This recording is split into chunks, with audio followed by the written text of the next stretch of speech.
Hola a todos, soy Francisca Solar, soy novelista histórica y estoy aquí para platicarles de los últimos días de Clayton and Co.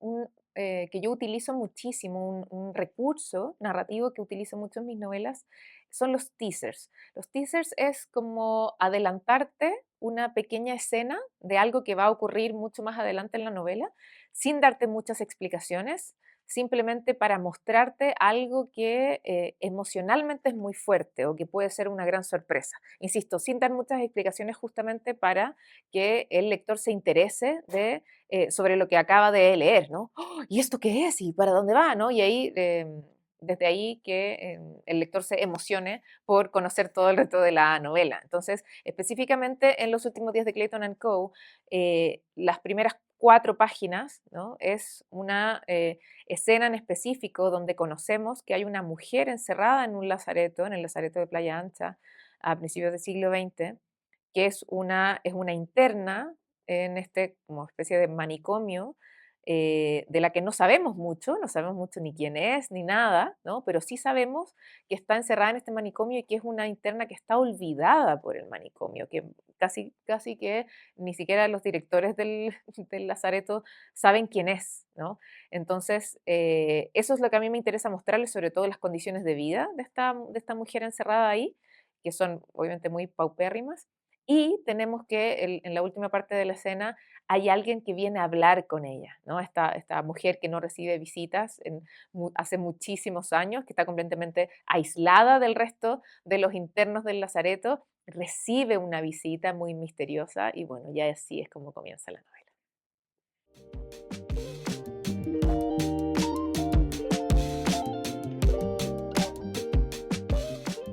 Ajá, ajá. Bueno, en la ficción histórica es muy, muy importante el contexto. eh, los personajes se construyen con elementos reales para poder proteger su verosimilitud, justamente para que no suenen extemporales.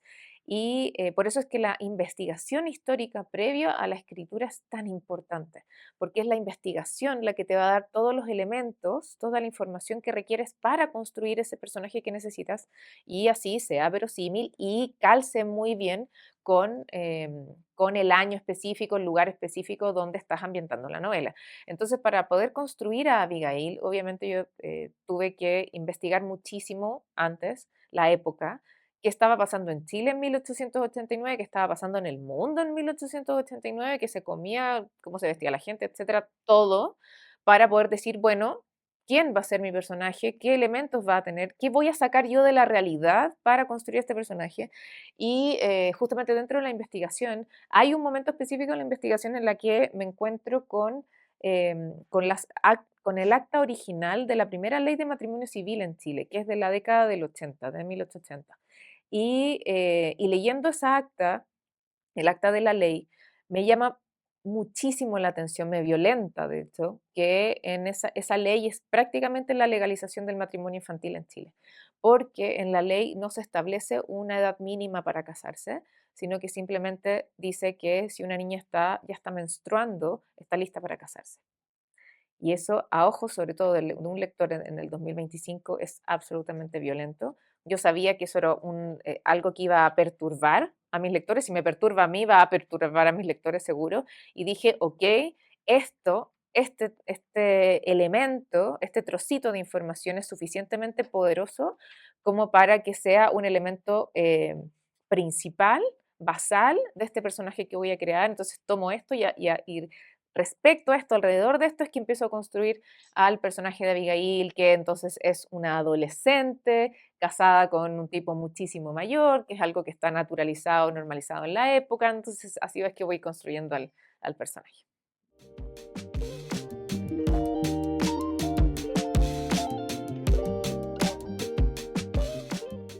Es una buena pregunta, porque sí, en términos generales sí, porque yo sé muy bien cuál era la situación de las mujeres en el siglo XIX.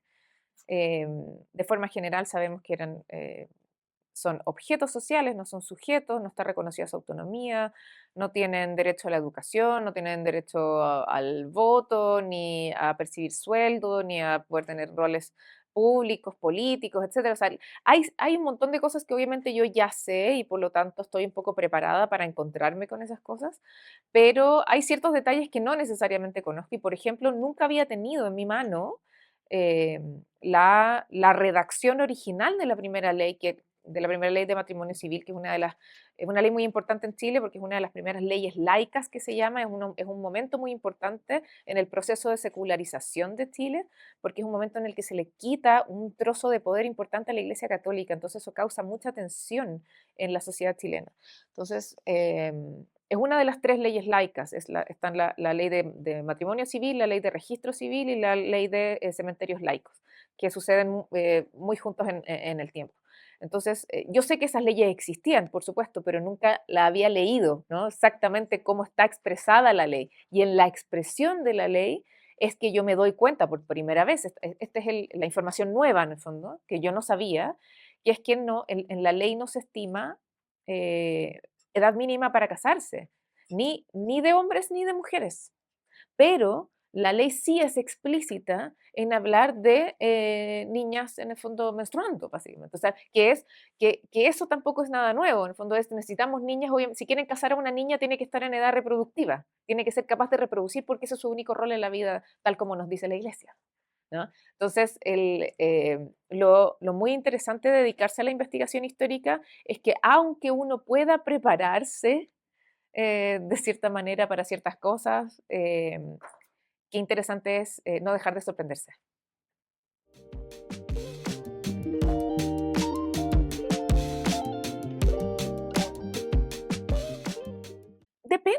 Depende con qué te encuentres, porque, por ejemplo, parte de mi investigación también se refiere a encontrar a mujeres reales que hayan participado de los procesos históricos y que por distintas razones no hayan sido nombradas por los historiadores, no estén en ninguna enciclopedia y sin embargo son mujeres reales, mujeres que existieron. Entonces, también qué gratificante es encontrar que, no lo sé, de tal batalla, de tal guerra, que todos dicen, ¿no? Estos hombres heroicos y no sé qué, bla, bla, bla, pero justo encontraste un documento donde dice que, pero había una mujer en las filas, ¿no? Y que se llamaba tal y tal. Esos descubrimientos son espectaculares.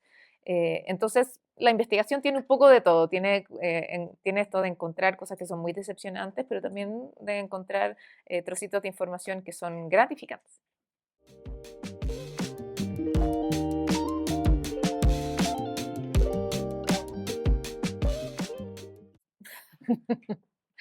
Eran todas las medidas de opresión estaban bien institucionalizadas, entonces de silenciosas nada, ¿no? Eran tremendamente explícitas, expuestas, eh, muy conocidas por todos, absolutamente normalizadas.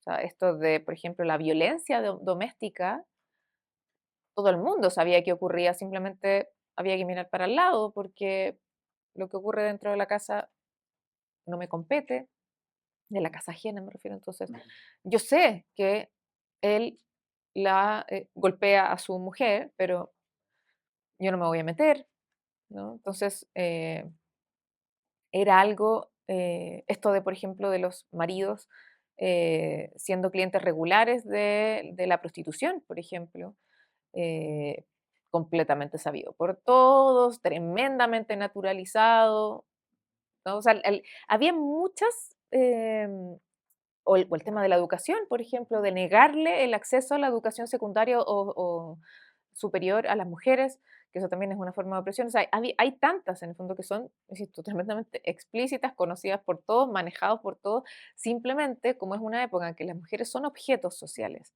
como no está reconocida su autonomía, son propiedad de alguien, em, se da por sentado que los objetos, ¿no? Una silla, una lámpara, no tiene derecho a la educación o no tiene derecho a quejarse de la violencia doméstica, ¿no? Por eso es que insisto que el- la gran mayoría de las situaciones de opresión se vivían a plena luz, simplemente estaban normalizadas por la sociedad de la época.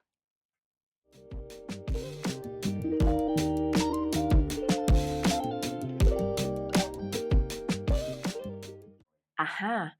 Es un arte, no es algo que simplemente aparezca o sea parte como de el don de la escritura, creo que es algo que se aprende.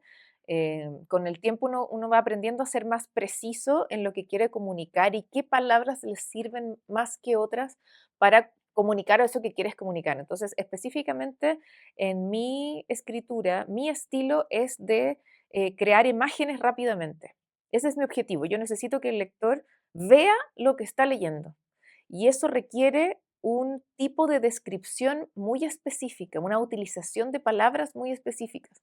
Y si además de que veas lo que estás leyendo, yo necesito crear una atmósfera específica, también necesito escoger muy bien mis palabras. Entonces, algo que hago, por ejemplo, sobre todo porque cuando estoy hablando del siglo XIX, necesito que vayas a la atmósfera gótica del siglo XIX, hay ciertos adjetivos que voy a utilizar más que otros, ¿no? O sea, puedo entrar como al diccionario de sinónimos y antónimos y voy a ir, por ejemplo, a algún, no sé, algún sinónimo que, no sé, que en vez de decir oscuro, voy a decir lúgubre, ¿no? O sea, me voy a ir a aquellos, por ejemplo, adjetivos que no son tan utilizados o que cuando tú los lees te remite a algo antiguo, ¿no? Entonces, todo, cuando uno se dedica realmente profesionalmente a esto, cada palabra que utilizas es una decisión, ¿sí? Entonces, eso también es importante contárselo a la gente, que hay mucha técnica detrás de lo que uno escribe.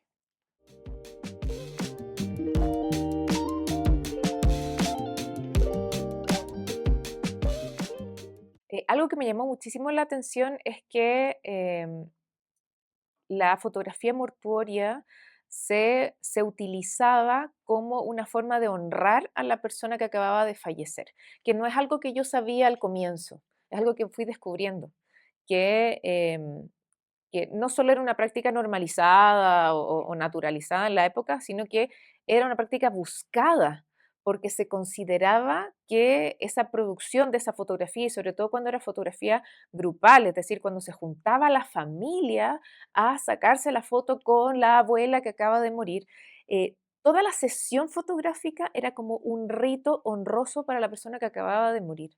Era un rito, que se tomaba muy en serio, ¿no?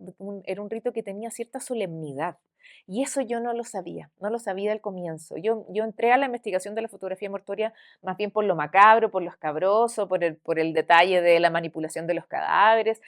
Mi interés iba por ahí al comienzo, pero dentro de la investigación me encuentro con esta otra arista que la encontré espectacular, porque eso me ayudó también mucho a reestructurar la novela. Y por eso es que en la novela es tan importante que que yo contextualice al lector en cómo la sociedad del siglo XIX comprende la muerte, que es una forma muy distinta a como la comprendemos nosotros hoy día, ¿sí? Por eso es que la fotografía mortuoria es imposible de explicar de forma aislada, tiene que ser explicada en un contexto histórico donde entiendas por qué se hacía lo que se hacía y por qué hoy día sería imposible de practicar.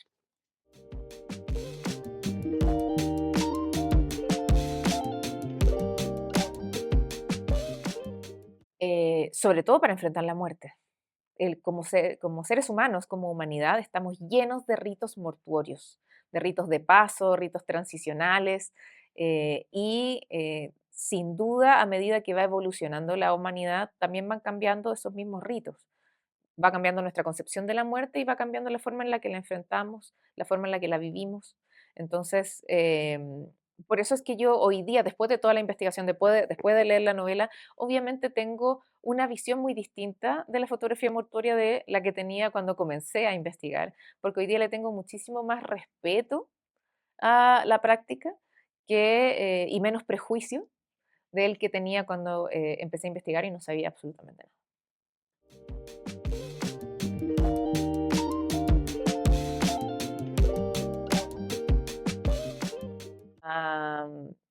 Creo que si alguien no me ha leído nunca, y esta va a ser su primera lectura, Los últimos días de Clayton and Co., que cuando cierran el libro, su pregunta sea, ¿cómo es que yo no sabía de esto?